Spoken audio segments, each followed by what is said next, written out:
So, hello everyone and welcome to our presentation by Erik and Teresa Hedley on early childhood education and the autism spectrum, insights and strategies to enable early childhood educators. Teresa Hedley is an educator, a curriculum designer, and an author. She is also the mother of 3 young adults, one of whom, Erik, has autism.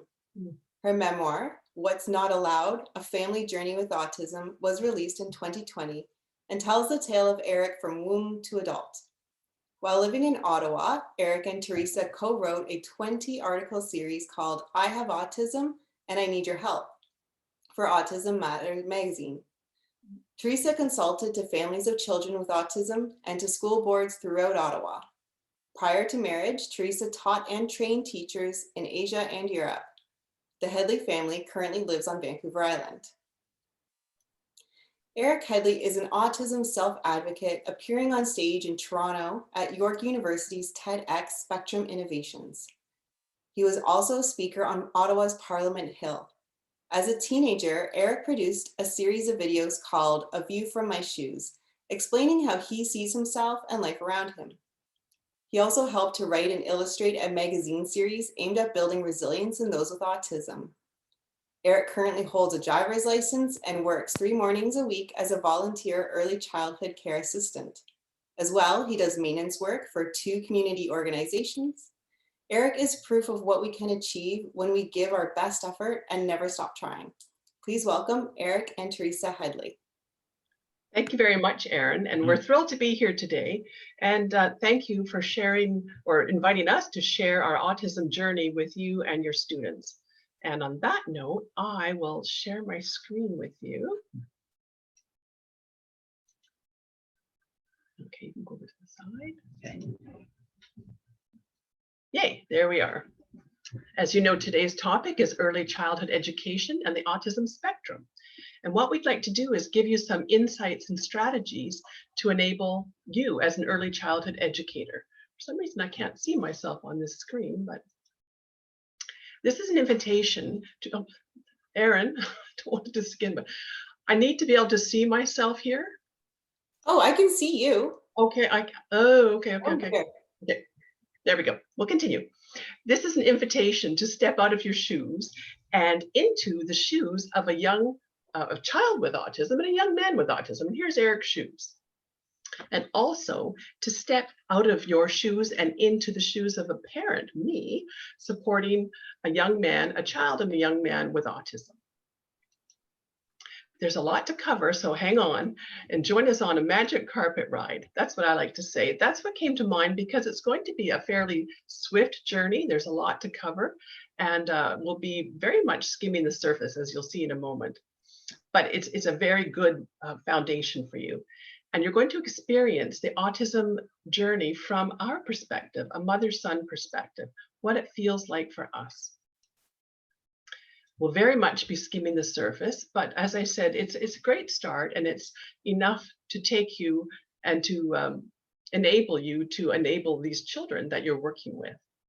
And you might be thinking, you know, what do I need to know as an early childhood educator? And that's what we're here to tell you. That you may well be the first responder to many of these children. As an early childhood educator, you may be the first one to notice signs of autism in a child. My aim is to make you autism aware and equipped to bring out the best in each child that you encounter. And this is something I want to make you more equipped and more aware than I was. When my son was diagnosed and the red flags and leading up to it, I didn't know what I was looking at. So I'd like to put you in a better place so that you will know. Our autism journey began with 3 words, and those were what's not allowed, also the title of the book. I whirl around, astonished, and observe Erik pointing to a sign on a nearby post. It is a series of circles with red slashes through them. No littering, no loitering, no skateboarding. He is pointing at this sign and he's very animated and he's asking what it means. And as a mother, in my relief to hear this little gush of language, I have no idea that these words may be telling me something more deeper and significant. Obsessions with symbols and signs is an autism marker. Now, Erik was just around 2 at this point, or maybe a little bit over 2, and he had not been saying much beyond that's, and that was his version of that's. And that is a good thing because he was showing enthusiasm and drawing our attention, called joint attention. And so that was a good thing, but he wasn't using very many words or no words beyond that. So the day that he did this, all of a sudden things opened up, and I knew that he was taking quite a lot in. And one of the things that interested him were these signs. And this is what mattered to our toddler. According to him, loving these signs and collecting these signs and drawing our attention to them, we understood this to mean that rules were important to him, order was important, routine, certainty, structure, and predictability. And just an aside, this was all before the age of digital photography, and we probably took over 200 pictures of these what's not allowed signs. And I think I had been looking at the world and not seeing them before Erik drew my attention to them. And now you will see them everywhere as well. So it became like a family mission to find all of these, and it was kind of fun. And Erik was thrilled that we were interested in what interested him. So structure, routine, predictability, certainty, they became our family pillars. And I began to write about this very orderly life of ours and how we often travel sidetracks and how that's okay, and that off-trail travel is where the adventure begins. And to me, there's a prop that I wanted to make sure I could see myself. That's why I wanted to see the side here. I call this an example of reframe, and I use this all the time, and here's my symbol for it. Sometimes off-trail travel is very messy and very difficult, but you have to reframe it into something that says to you, well, this is where I'm going to get some answers, and this is where the adventure begins. So reframe it's a great tool for all of us, and especially when you're traveling a journey that's a little difficult. And writing helps you to make sense of what you live. If you journal and write texts or emails to friends, you'll notice that a different part of your brain is tapped when you're writing, and sometimes you understand things that you didn't understand before. And that was very much the case for me. So I call this little figure here the epiphany head, and you're going to see it, or the aha, you're going to see it throughout the presentation. My idea was to take these ahas that I was feeling and I was being taught by other people, and to pay those forward in the form of a book. I see life as sort of a game board of snakes and ladders. We move up, we slide down. And as parents and educators, my thought is, why start at square one when you can learn from others and start maybe a little bit further ahead on the game board? So that was my intent when I began to write and to share our experiences. I think no matter what journey we are traveling and what road we are traveling, as humans, we're looking for these glimmers. And there's 4 of them that come to mind for me. We're looking for connection, direction, illumination, and hope. Connection is so important. It's that feeling that other people have traveled that road, other people have had that experience, have thought your thoughts, have felt your emotions, and it's very reassuring to know that. Direction, telling you what you might want to try, what you might want to consider. The illumination part is, tell me, what does it all mean? And hope, of course, moving forward. And so this is why I wrote, to offer these kind of glimmers to others as had been offered to us. And I believe, in retrospect, I was also writing to the former me, to me 16 years ago, when this diagnosis was handed to me and our lives changed. So from your perspective, what do you need to know as an early childhood educator? Well, today we're going to be building an ECCE, an autism toolkit. And the aim of this toolkit, well, these aims have been articulated by your very astute instructor, Erin. She sent them to me. This is what she was looking for in this presentation to you. And so I took them and embedded them in this toolkit.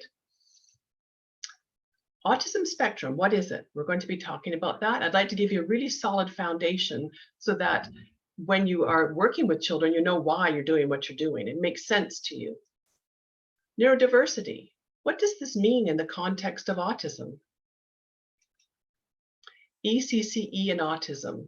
What is your role in supporting the social and the emotional development of children?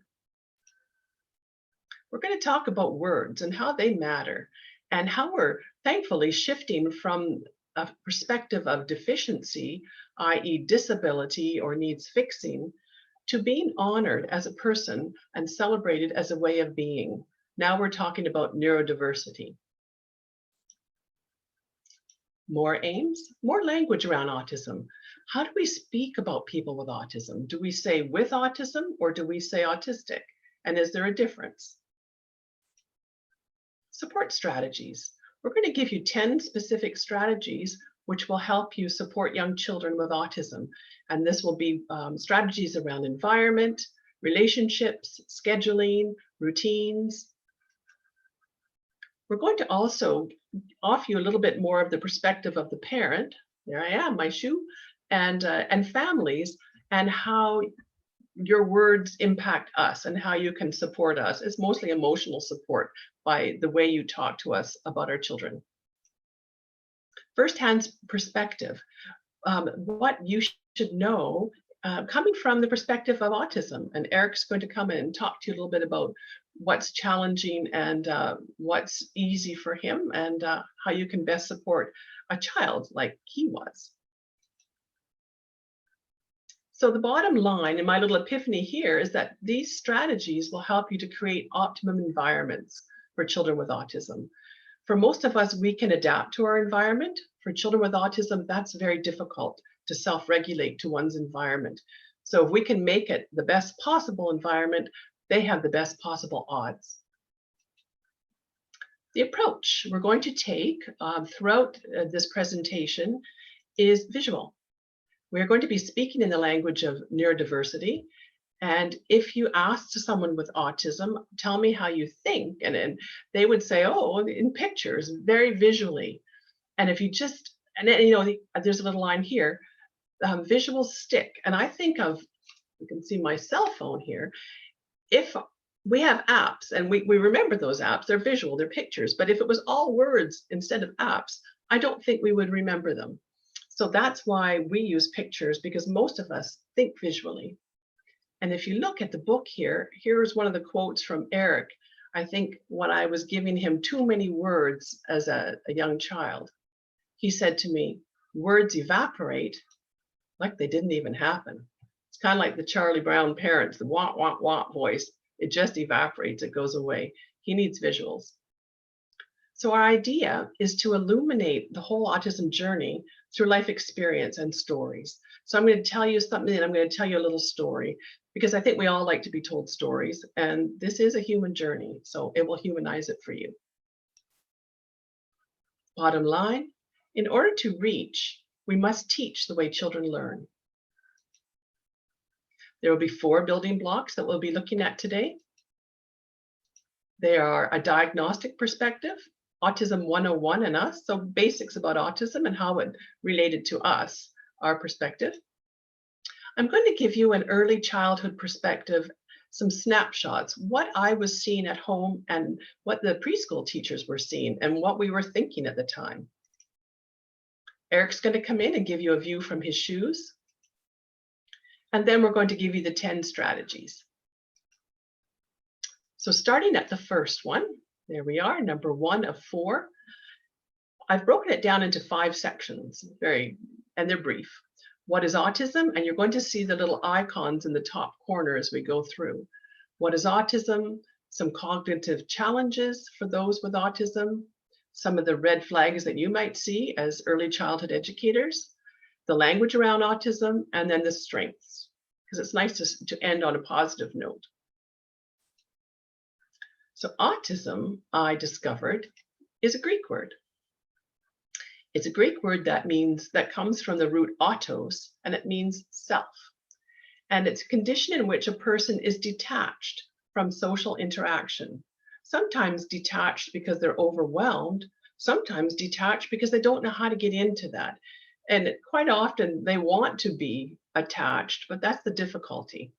So we have to watch out about what we read and what it means here. Isolated self, that's the idea. But I've added here another one for you to consider, the selfless self.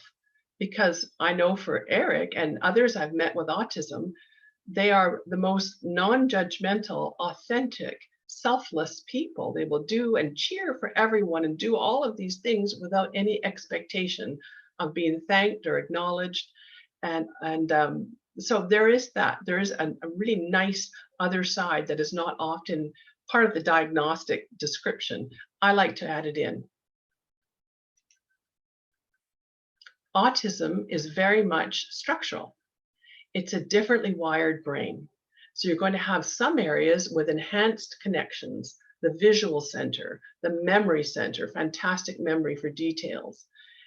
But what you're going to find is a brain that doesn't have a lot of connection between the various areas of the brain. It's like they're not talking to one another.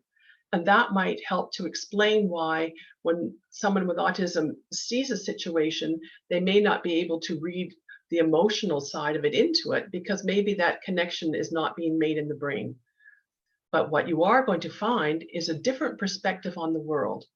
There's a famous woman in the States, Temple Grandin, and she says it very nicely. She has autism, and she says, different, not less. So it's a different brain. And that's all we have to keep in mind. So autism is very much neurodiversity. It's a diverse way of connecting, and it's a diverse way that the brain is organized. It is a spectrum of conditions characterized by challenges with social skills. You'll see kids that have a hard time reading nonverbal cues and knowing how to get into situations and knowing how to keep conversations going and connect with people. You'll see lots of repetitive behaviors, and we'll talk about why. You'll see some with autism that are nonverbal. I think 1/3 of those with autism are nonverbal. And you'll see others with slower to develop speech and speech difficulties and difficulty reading that nonverbal communication. You'll see sensory sensitivities. Certain sights, sounds, smells, and other sensations might be really heightened.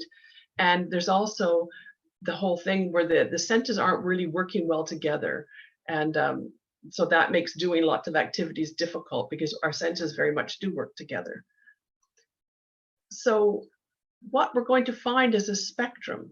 And that means that everyone with autism will have these 4 challenges, but they're going to be presented a little bit differently depending on the severity or the breadth of the challenges. And what we're finding out through research is that autism is a combination of genetic and environmental influences. I know with our family, we look back, we could see, oh yes, of course, we're very structured on both sides of the family. And it's like the perfect storm, myself and my husband, of 2 very systematic people coming together and creating a super systemizer. And that's what autism is.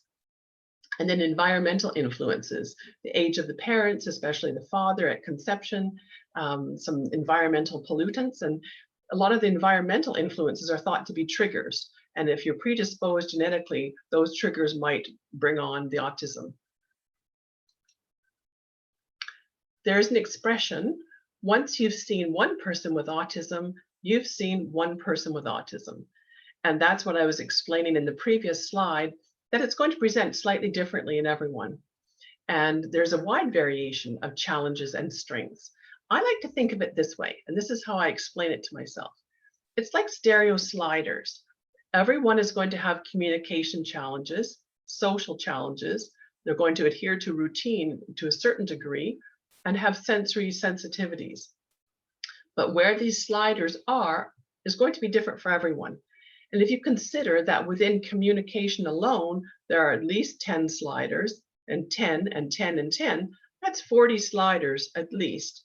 And if they're all in a different position, that accounts for the differences you see in people with autism. And then you also have to factor in their personality.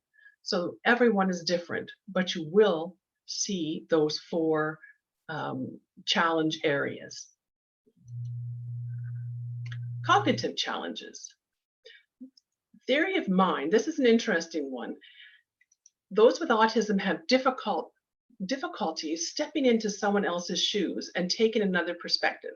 And how this related to us. When Erik was little, for example, he would wait in his bedroom and wait and wait and wait at his desk when he was doing his homework for me to come and help him because he thought I could read his mind. He thought we shared thoughts, and that was what he was thinking was understood by me, and I was thinking the same thing. And so I bought this symbol at Winners once. I saw this and I would say to him, I'm not a mind reader. I can't read your mind. And this helped him to understand that. Another visual, and I used a lot with Erik, that my perspective is different than yours and I can't read your mind. So theory of mind and stepping into someone's shoes is hard for all of us, really hard for those with autism to take another perspective. Central coherence. Good at noticing details, really good at noticing details. Like Erik might notice all the little squiggles and shapes and the notches on the trees and every little thing about these trees, but he won't understand, perhaps, that we're speaking about a forest and the focus is the big picture. So sometimes so lost in the detail, cannot see the big picture. But I mean, that is good for if you're a forensic scientist, so there are applications for it, but in general, you might be missing what everyone else understands. And then executive functioning. The high level thinking skills like planning, organizing, prioritizing, judging, projecting, inferring, those are affected. They're not absent, they're just a little bit more difficult, mostly because of these and other challenges. So if you look at the flag, here's what I was seeing, or perhaps what I was not seeing. Erik, at 1.5 years, is developing a distinct and highly methodical personality. Look, how remarkable. He's so organized. He is particular and meticulous, but so too are his parents. Just like us, we remark, unaware that in a child so young, his preference for tidiness, devotion to the vacuum cleaner, systems and traditions is way over the top. If I knew what autism looked like, I would see a line of fluttering red flags, but I do not know. And as a toddler, Erik is easy. We are grateful to go with the organized flow. So I had this wonderfully organized, tidy, very obedient, sweet little boy, and but I didn't realize that everything he was doing was a little bit over the top, and it was starting to get very rigid. I didn't see that. Here's what you might see. You might see a child who avoids eye contact. And I put in brackets here the reason why, because maintaining eye contact with someone is very intimate and it can be very difficult to do because it's very distracting. And for someone with autism, they might be overwhelmed by too much direct eye contact, too much input. You might see a child who prefers to be alone in the classroom. And I put in brackets, happily alone. And it may be, like we said at the beginning, because they just need time away, or it may be because it's very difficult for them to know how to socialize, how to get in there, and how to take perspective and understand their role with the other children. You may see a child who struggles with understanding people's feelings and may misinterpret someone's feelings. I've heard once a story about a little boy whose father fell down the stairs and he was making these really wincing, painful looks, and the child started to laugh because the child thought that those faces that the father was making were the same as the faces that the clown was making in the parade. And he thought his father was clowning around, got it all wrong. So there is that struggle with understanding and reading those facial emotions. Remains nonverbal or delayed language development.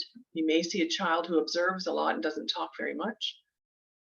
And you may see a child who repeats words or phrases. And this is often for comfort. And I just want to say an aside here, there's nothing about autism that is exclusive to autism. We all do these things at a certain time. If we're worried or if we're excited, we're going to repeat things a lot. If we're trying to puzzle something out, we will be doing that. We'll go over and over in our head. But with autism, it's done a lot more frequently in a lot more contexts. And that makes it a bit over the top.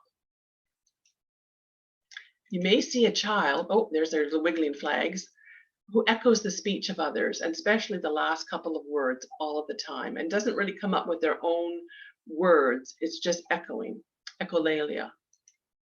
You will see probably a child who is upset with changes in routine, and that is a big one.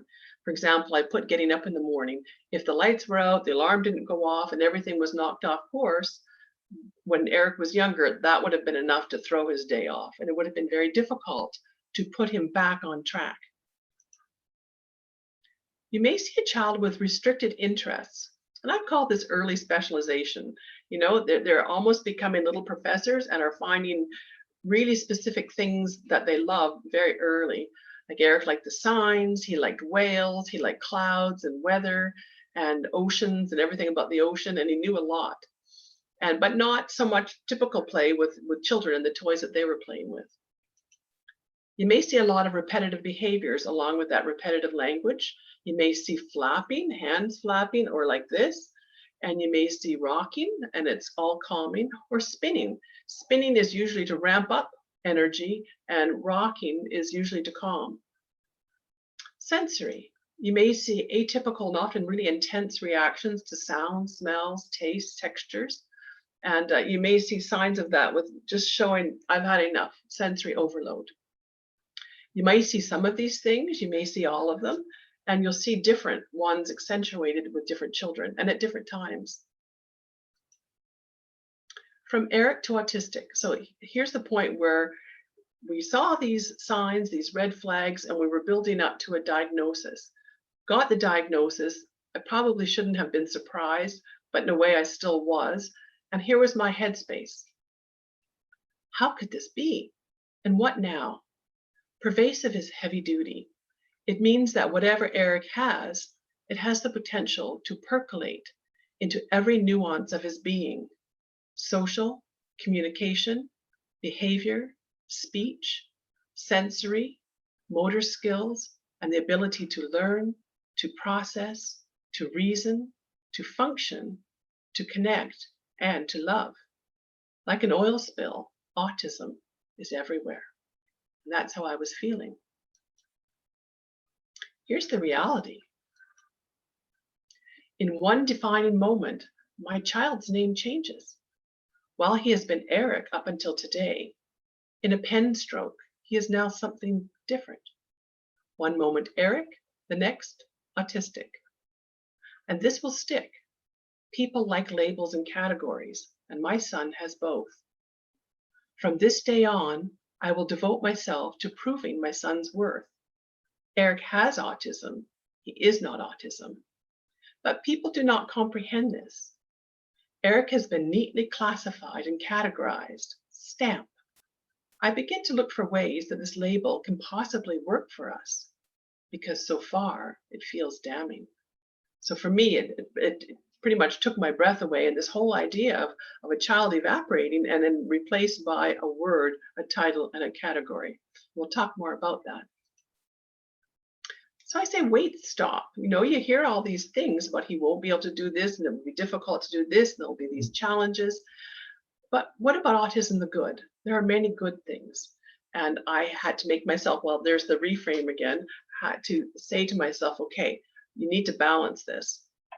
So let's talk about how our words and thoughts have moved forward and have evolved in general as a society over the years. Back in the 1950s or 60s, I would have been called this, a refrigerator mom. There was the notion that mothers of children with autism had somehow created the autism in their child by chilling their child out, by not hugging them enough, not cradling them enough, and not giving enough eye contact, that they had created this condition. Of course, we know that's not true. Come 2005, when I receive a diagnosis of autism for my child, I'm not a refrigerator mom, but there is still quite a stigma attached to this label and to receiving this for your child. And I'm not sure if shame is the word I want, but what I felt was I felt badly because we kept having to ask for help. We kept having to ask for concessions, and people didn't offer it so much. We kept having to ask. He's going to need these accommodations here. That all of these things are going to be necessary, and it's going to make your life a little bit more difficult at school and play groups. When we went to people's homes, I was asking for a lot of understanding and a lot of support from a lot of people. And so there's that, I'm going to be asking again. But now, thankfully, we're coming to a stage where, you know what? He has autism, he's neurodiverse, and this is the way it is. And so I think we've shed the former selves and we're moving forward in a nice direction. Continuation of the evolution of thought and words. We still use the word disorder, autism spectrum disorder. I'm hoping it will move to just autism spectrum or different order. From deficit to challenge, I noticed that when I used to look at the diagnoses and would say, here are the deficits your child has, now they say, here are the challenges your child has. It's a better word. From fixing to enabling, from disclosure to identification. To disclose a condition sounds like you're trying to keep it secret and there's something that you really don't want to tell us. But identify with it. This is it. This is the way I am, and this is the way it is. So I do think that we are moving forward very much with our language and our thinking. Now, the autistic who has autism, that's gone kind of full circle. When Erik was diagnosed 16 years ago, he is autistic, they said to me. They just threw around this word, and I kind of winced every time I heard it. And then we got to thinking as a society, well, maybe we shouldn't put one label on a child. Maybe we should use what is called person first language and say they have autism. It's something they have. So that was carried through for a while. But now you're going to hear autistic again, because now the word is associated with neurodiversity.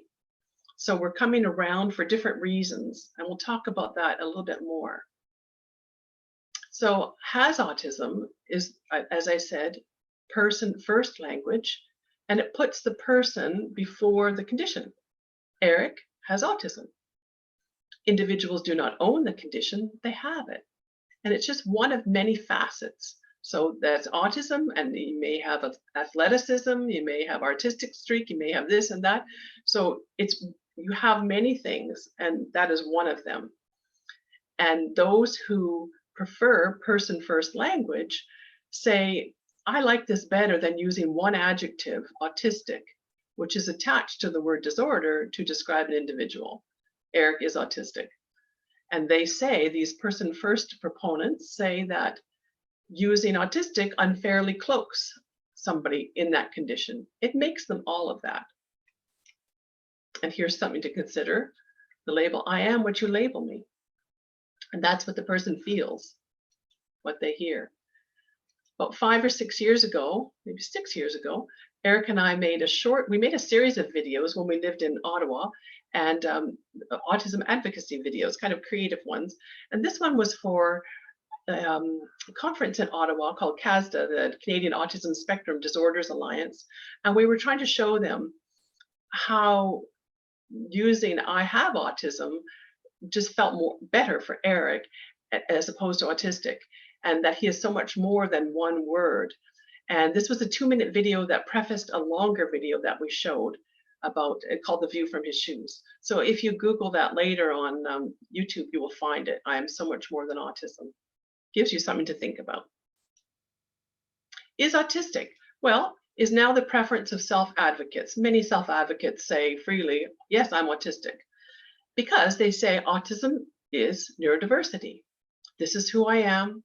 This is the way it is. It's a fact. It's not something to be denied or fixed or cured. And it's an inherent part of who I am, that we need to embrace it, accept it, and teach others to do likewise.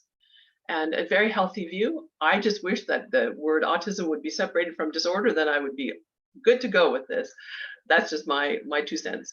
But I really love the tagline that these autism advocates, self-advocates use. They say, when describing autism and trying to figure it out, ask us. Nothing about us without us.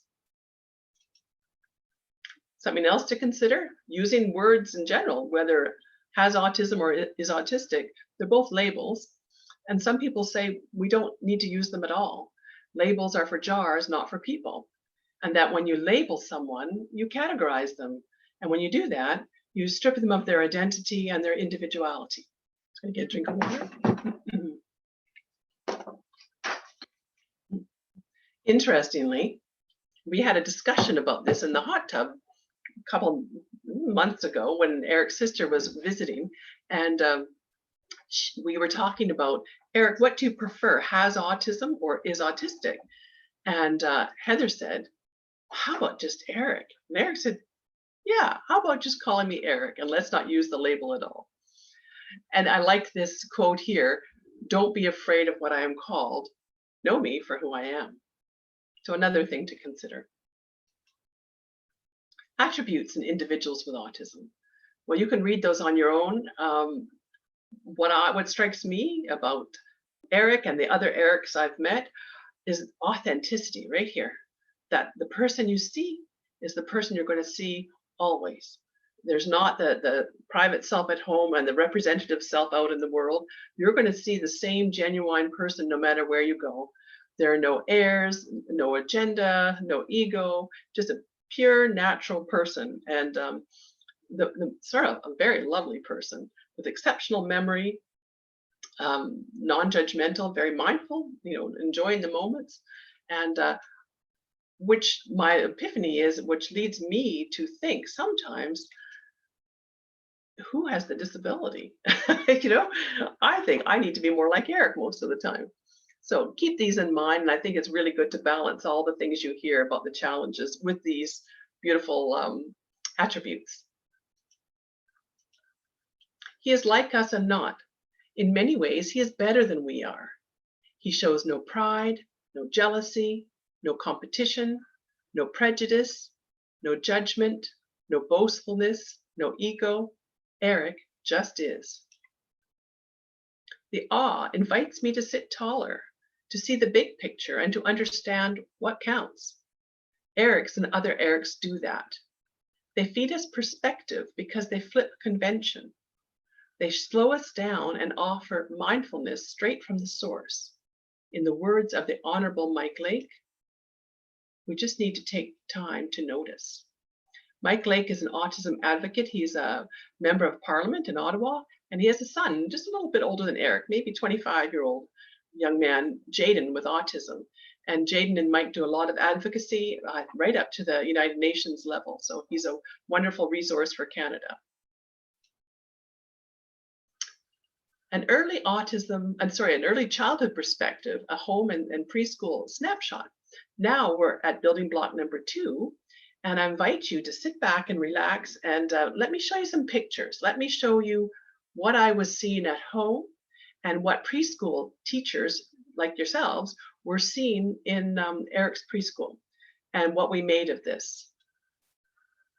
So Erik's development seemed to be on track to me. He was showing joint affection and giving, that's his great grandmother and my mom, his grandmother, and my dad. And he was very in tune with us. And there he is with his brother Scott. So I saw no red flags. And yet, there was a fascination with non-typical toys. I put toys in quotation because they weren't toys. You'll see hoses, chains, moving parts. So at that time we had, before the high efficiency washing machines, when Erik was little, it was a load from the top machine with an oscillator. And he would pull a chair up and watch this on washing day and love this and was just mesmerized by the swish of the water. And he also liked any kind of hoses and vacuum cleaners. And so here he was on the potty with the main vacuum cleaner. This was before the in-house, vac system. And there he was with the shop vac. And those were his friends and those were his toys. So I thought, And there were baffling bedfellows as well. He liked to take these little things to bed. This was the dryer hose. So vacuum cleaners were definitely in. There we were during story time, and he insisted that the shop vac be there. And fire hydrants were in too, and not just play ones. He would go around the neighborhood and know them and name them and hug the public fire hydrants and just love them. And and then line everything up. There was the fire hydrant, there was the cone, and there was the sign. And he was just very, very happy doing this. Record and replay. So I'm going to read you a little reflection, looking back, from me looking back now, then, and what I was seeing. I was recording all of this on the video camera, but I wasn't really seeing what I see now. What's with this loving connection to fire hydrants of all things? There are also ceiling fans, washing machine oscillators, cords of any type, chains, dryer hoses, and bits and pieces of larger toys, the handles, the cranks, and the pull cords. Erik is mesmerized by moving parts. We are puzzled, but pleased that he finds joy in his collections, albeit peculiar ones. So I do nothing but record, endlessly record. It is not until 5 years later that I press replay, endless replay, searching for what I had missed, how I had missed it, and what had been right in front of me all along. So was he playing with traditional or typical toys? Not so much. And you may see this in preschool, for example, with a truck, whereas our other son and most little boys and girls might do something and imitate a truck that they see outside. Erik was taking the truck, turning it over and spinning the wheels and looking at them at very close in range. So he was interested in the movement of the parts instead of the function of the whole. He loved the "What's Not Allowed" signs, became very interested in symbols and signs. So I was puzzled. There are cracks in the foundation. I should be alarmed, but I'm not. Erik is easy, content, absorbed, and very much interacting with the family, inviting us to love his eccentric bedfellows. He hauls his collections to bed each night, arranging them and bidding them good night, tenderly, one by one. What parent would not indulge such simple pleasure? So I thought, he's happy. Let's just keep going with this. He was happy at home, but he was not happy at school. Meanwhile, in preschool, we were seeing this. We were seeing a child uprooted, coping, and very, very anxious. And I was really surprised to see the difference between home and school. I shouldn't have been surprised, but I was. And so why the difference? Because all that mattered to him had been shattered. Remember these that we talked about earlier: rules, order, routine, certainty, predictability, and structure. And think of it this way. This is how I see it. It's like a big arm, like a squid or an octopus, and all of the connections that have been made at home, all of the routines suddenly get pulled up. And he's expected to learn new ones at school. Well, that's hard. When the routine is mixed up and changed and the environment has changed, watch out. His preschool teacher pulled me over one day and she said, "He loves to tidy up," his preschool teacher reports. Her eyes do not meet mine. He really loves to tidy up. That's what he does. Other children play, Erik tidies up. He's a little different, she said to me, a loner. Erik's young preschool assistant seems uncomfortable telling me this. She's not sure what she is looking at, but her expression tells me that she is perplexed. I assure her that he is just shy and that my husband and I had also been shy. No, not shy, she says. Different. There's a difference. Neither of us knew what we were looking at. So our reaction is what is typical when we don't know what we're looking at. We say, well, that's strange. And that's all that we could make of his need to constantly tidy up. Well, I don't know why he's doing that, but all right. When you think you know, you stop thinking. That's one of my favorite expressions. When you think you have the answer to something, you stop considering what else it might be. So I just thought, oh, well, he's quiet, and there's a family history of cautious, reserved, orderly children. A late bloomer is what we decide to call Erik, as we had both been. Give Erik time. He will emerge. Of course he will. Just like us.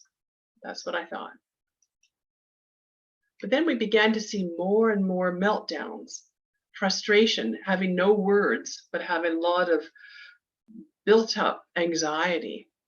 And we were seeing him withdraw as well, just not knowing how to communicate how he was feeling. Behavior is always communication. And he was telling us that this is hard for me. I need your help. So you may see children withdrawing, or you may see them becoming overwhelmed and just completely unable to speak to you, but you'll see it come out. Fast forward to understanding autism. So I was told that to understand how emotion feels, or change, or upheaval, or environment, how this feels from the perspective of a child with autism is like this, times 10.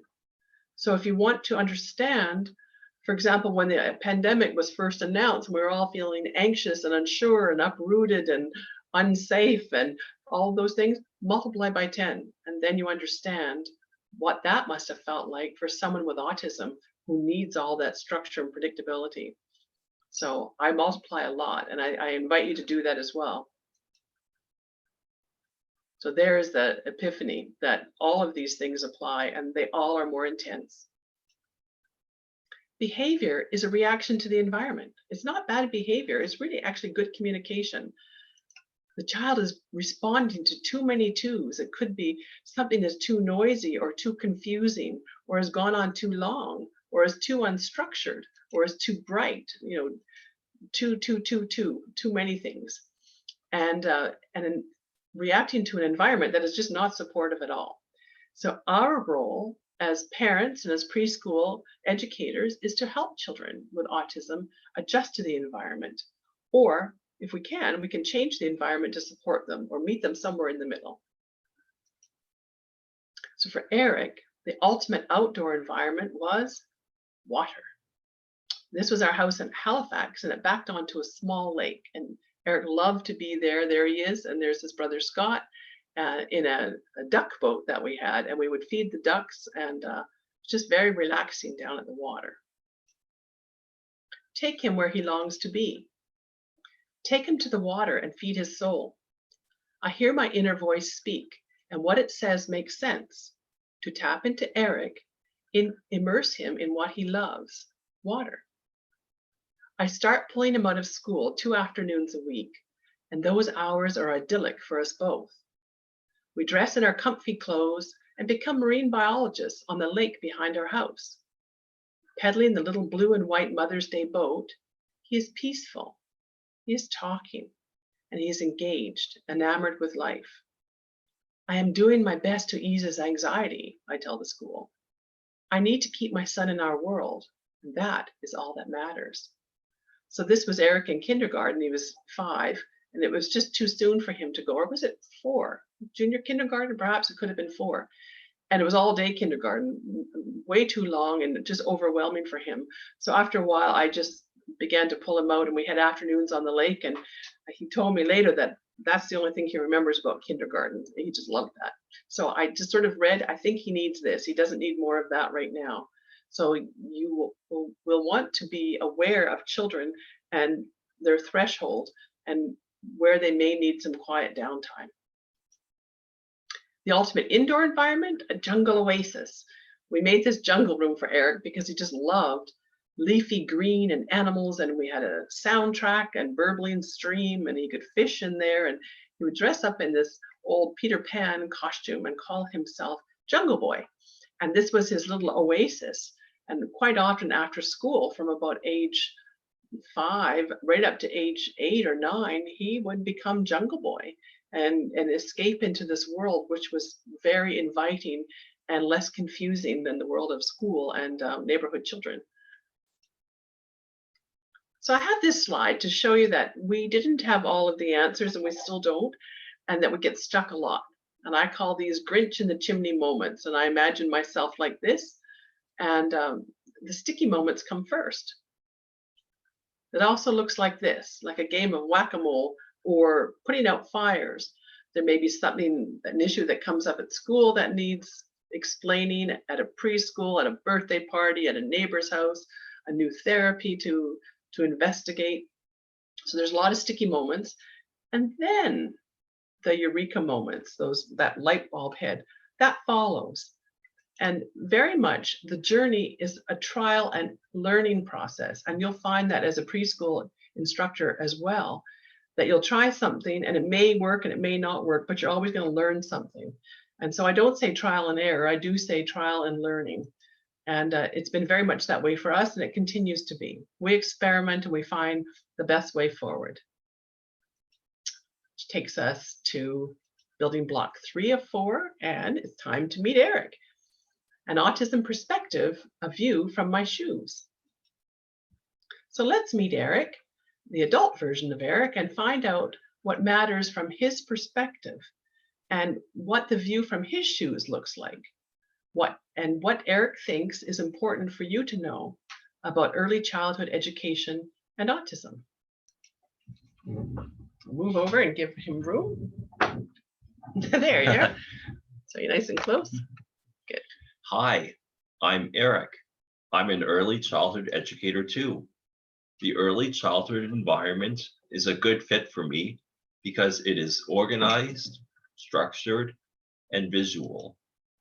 I notice when you have visuals and structure, and you know what's going to happen next, you do better. Yes, it is. And you're calmer. Yes. Yes, I like that their days are predictable there with routines. And I like that children show genuine joy in little things around them, which I call it their fresh perspectives. And I also like being appreciated for who I am and how I can contribute to the lives of the children and make a positive impact in their lives. Yes, so it's very much a good fit for you, early childhood education, because it is structured, and you like that too. Yes. And it is visual, and there is this joy and this genuine, the attributes that I showed of those with autism are a lot of the same as with children. Yes. Non-judgmental and authentic, and really a neat, fresh perspective.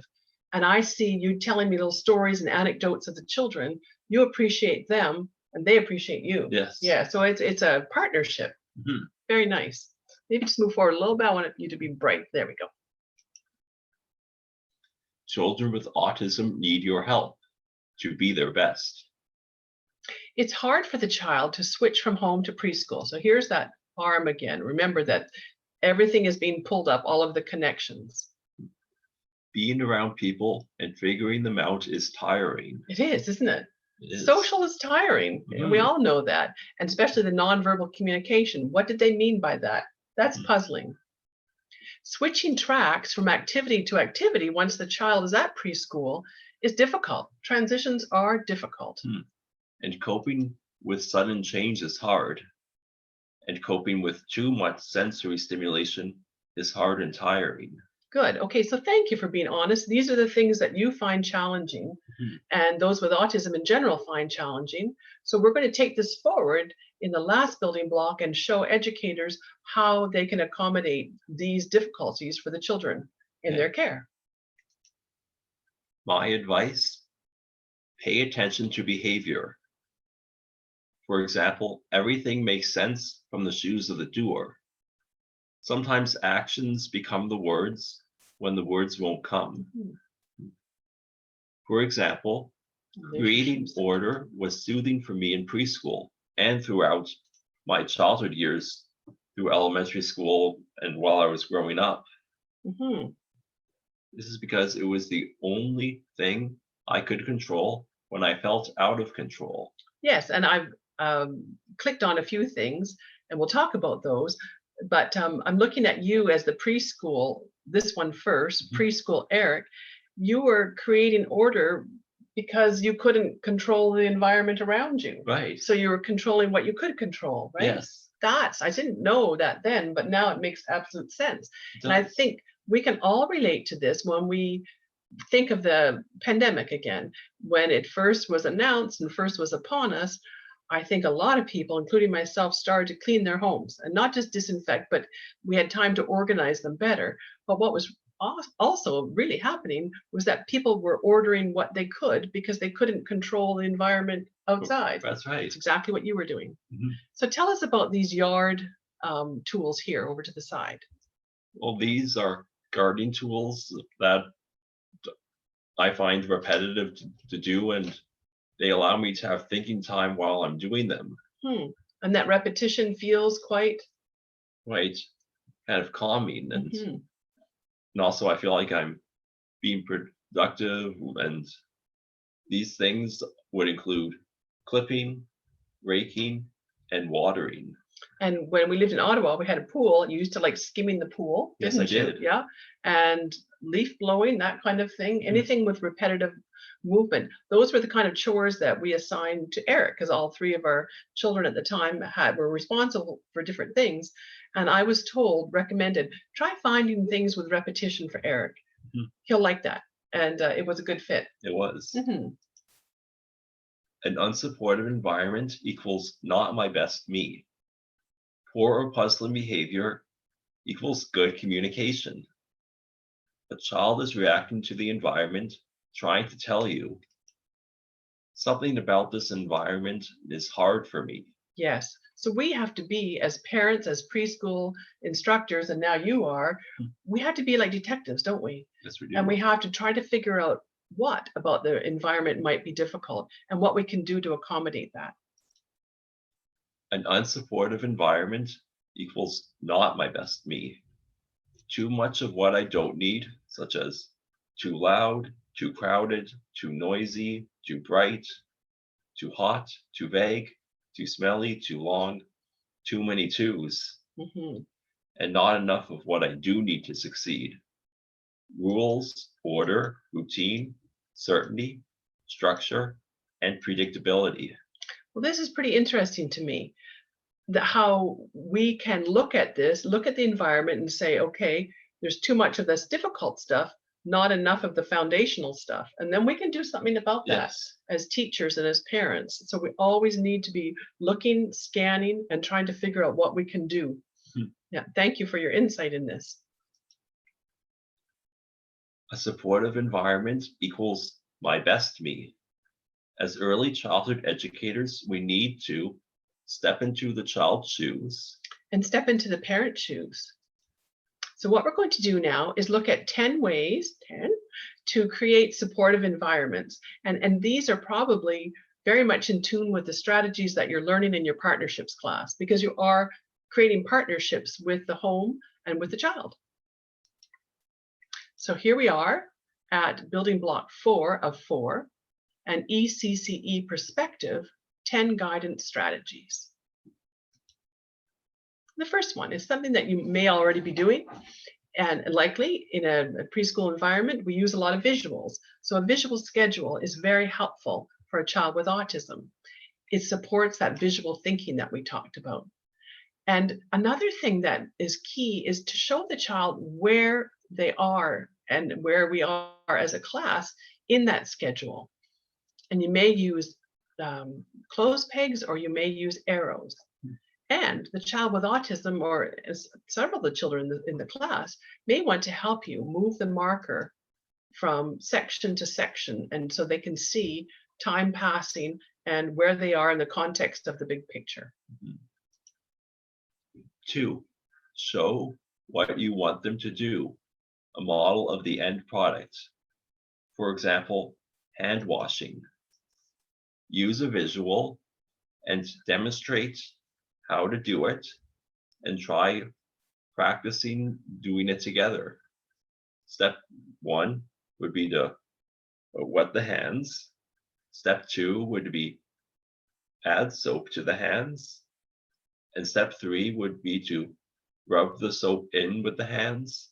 And step 4 would to be rinse the water and soap off the hands, and then dry the hands, and then you're finished. Et voila, Mhm. clean hands. Do you remember as a child that we had visual schedules all over the house? Oh, yes, I do. Yes. What kinds do you remember? I remember having routines of what to do, and each section would have a little picture of what to do for that step. Okay, such as, I think when you got home from school in the mud room, or the boot room, we called it, I had 4 or 5 steps of how to unpack your backpack, put your lunch kit away, everything that you were expected to do after school. Yes. Yes. I think we had also how to get ready for bed at night, Mhm. what to do in the morning, how to gear up, how to brush your teeth. That was in the bathroom. We had these little picture strips, and they were usually just little cartoon pictures that we colored.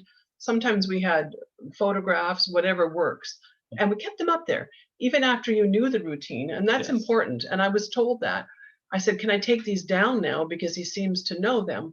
And they said, no, because in a time of panic or distress, we kind of lose all memory. And to have that picture reference is really handy. Yes. So I didn't remove it, and you liked it anyway. So we kept it Mhm. up there. That's comforting. Yeah, very. Help them choose. Now, this was an important one, a revelation for me. And I'll tell you in a minute about our home environment, our playroom.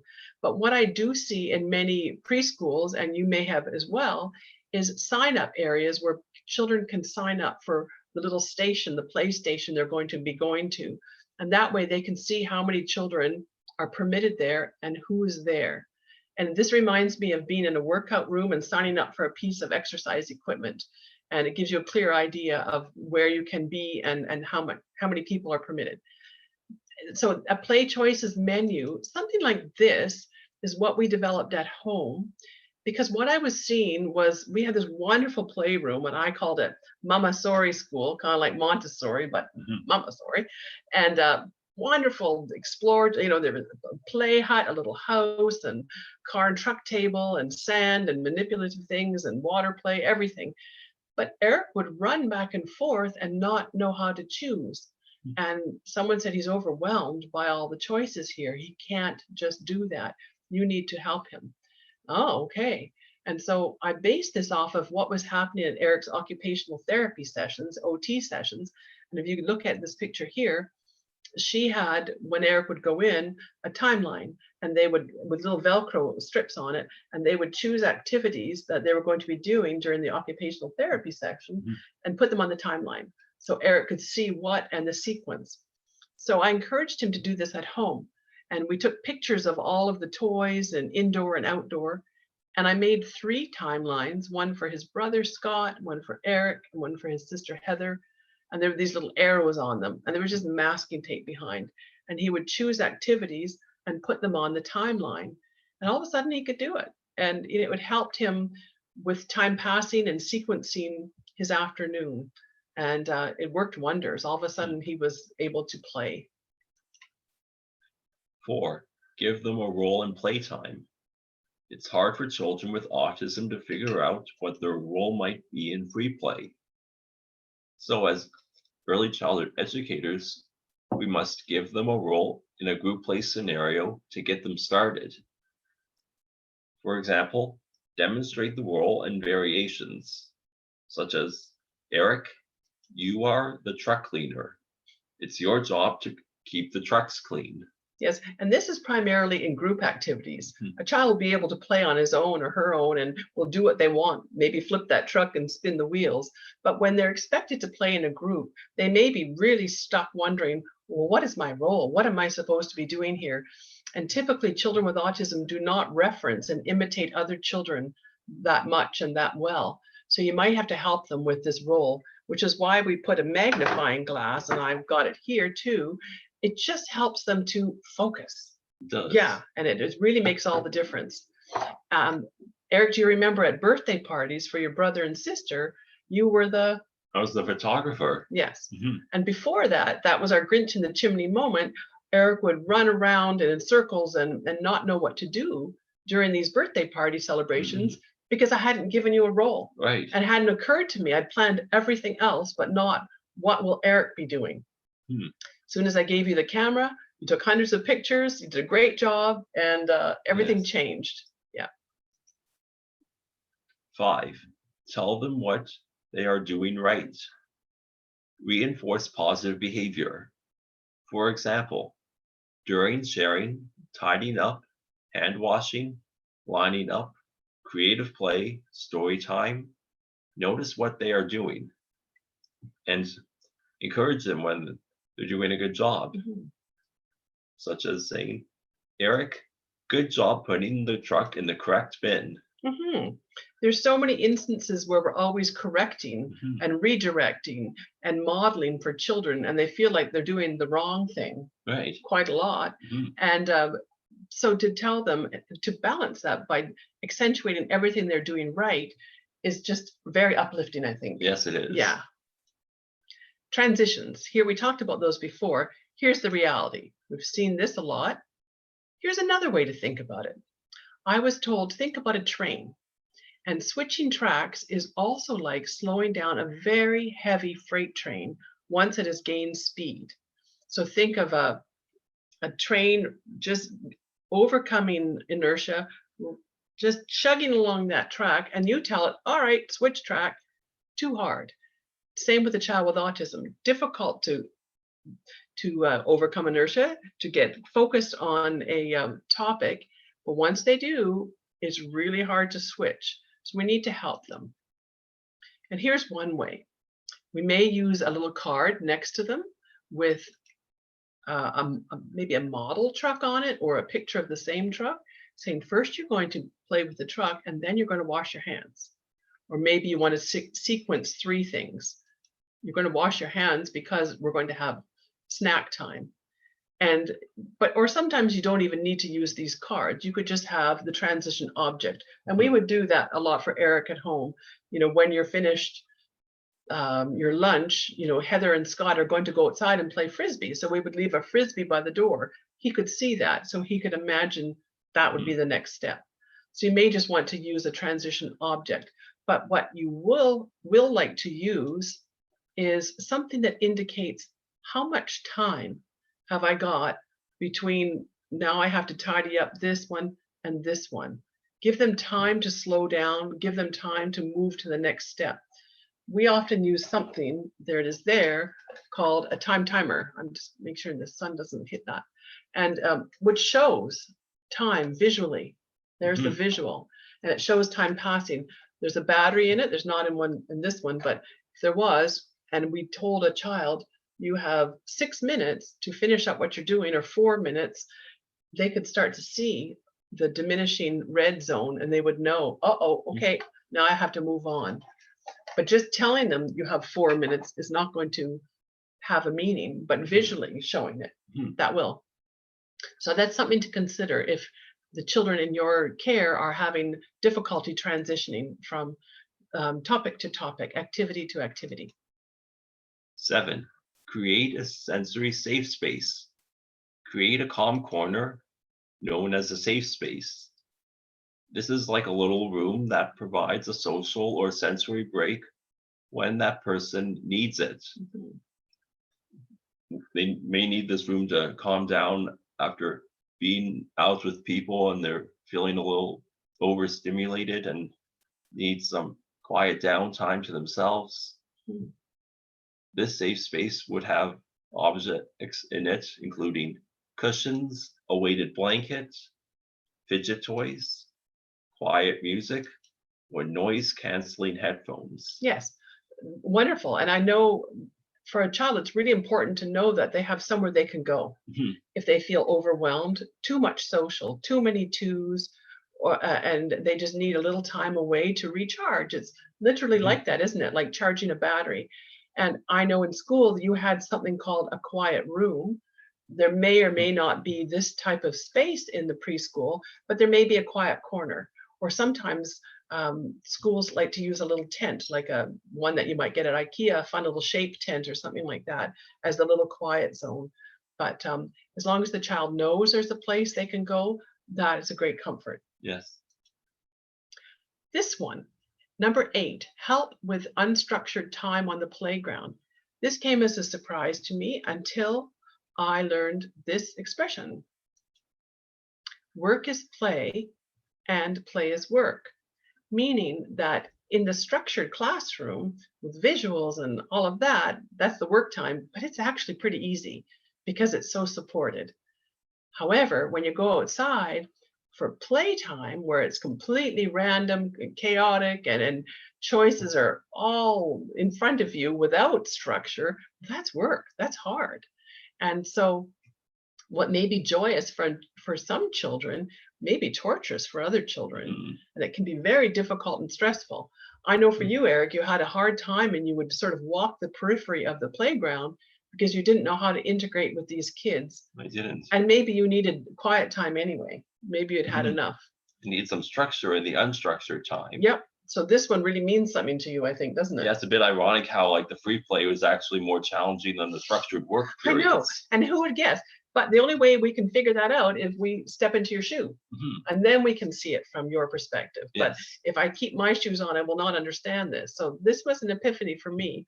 And so we need to help the child either select an activity and give them a role, as we did inside, or else maybe just suggest a quiet downtime area, maybe digging in the sandbox or something like that. But you may see them wandering and they may need your help. Yes. 9. Celebrate the strengths. Comment on abilities. Show that you notice what they're good at. Mhm. Become a role model for the acceptance of different ways of being, which is like a fascination with diversity. And reaction is contagious. It sure is. So if you, as the instructor, show joy and curiosity in this very different perspective, or on maybe something that the child notices. I remember once Eric showed me, he says, just look at that hedge and look at the backlighting and look how just for a few moments it's emerald green and it's glowing. I didn't even notice. But as soon as I did, I was really excited about it. And those around me became excited. So we can be ambassadors for diversity just by our reaction. Mhm. And reaction certainly is contagious. To the parents, like myself, tell me something good. And it's a lyric from an old song. And but it's how we feel. When we come to pick up our child, we would love to hear something good. And that, as a preschool teacher, keep that in mind and report the celebration first. Whatever went well, oh, I call these glimmers, so I put that there. Give us a glimmer. So report that celebration first.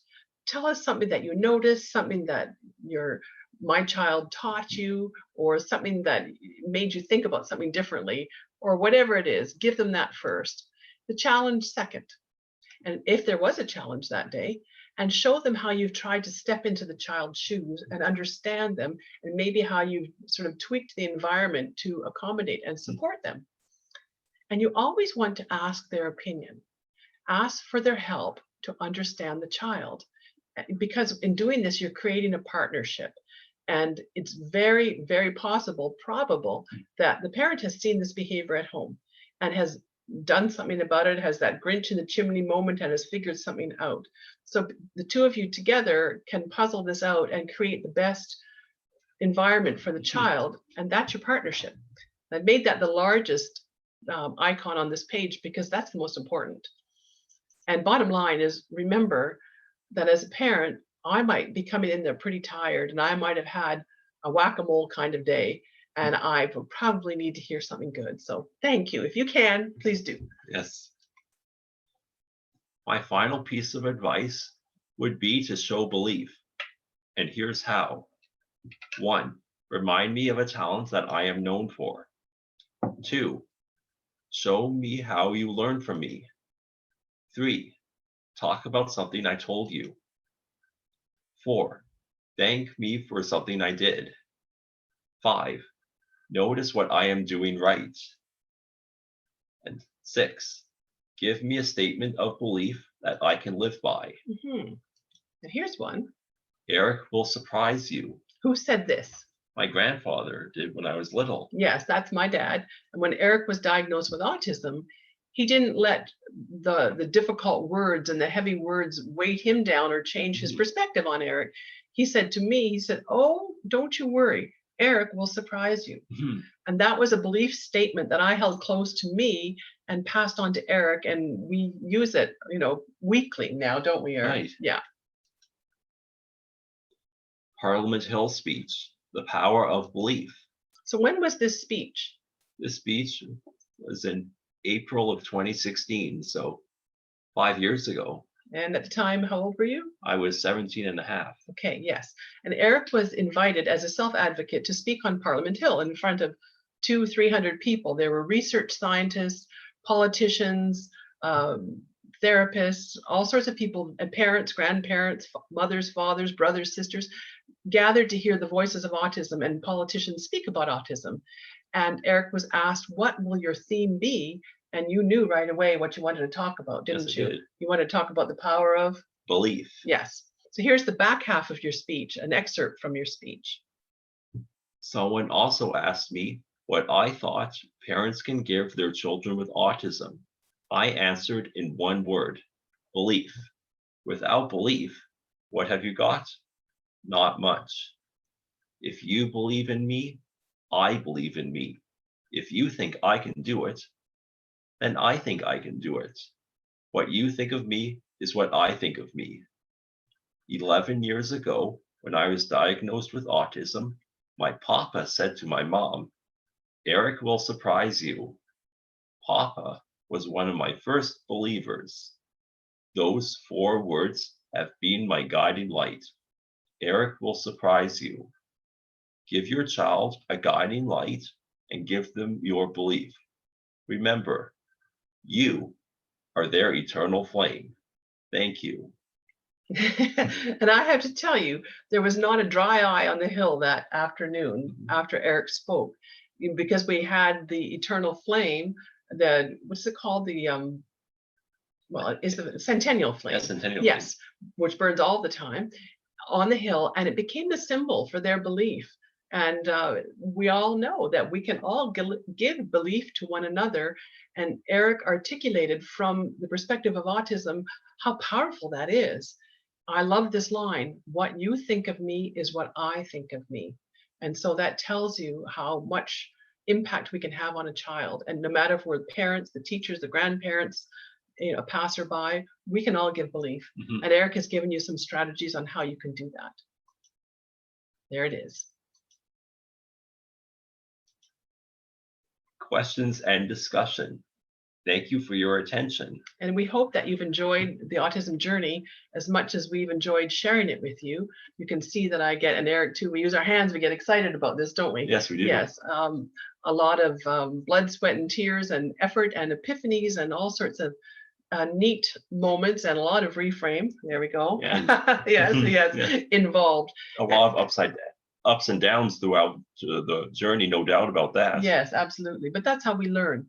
And now we're excited to do a part 2, and it will be recorded separately, your wonderful questions.